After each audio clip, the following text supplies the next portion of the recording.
Partykeer bid ons vir deure om oopgesluit te word, maar in werklikheid probeer ons dit sommer self oopsluit. Ons soek antwoorde by mense, of ons soek troos en vrede en geld. Ons vertrou meer op ons eie planne as op God se.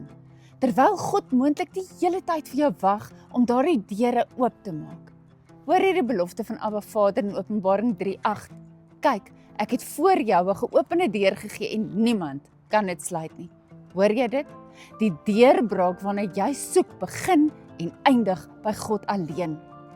Hier is Abba Vader se belofte. Wanneer jy hom eerste stel en luister na sy stem, sal hy die regte deure oopmaak. Sê vandag, Here, leer my u deurbrake alleen soek. Dit is Abba Vader se beloftes. Onthou, God se woord is jou swaard. Staan op en hou jou swaard skerp. Sien julle Dinsdag. Shalom.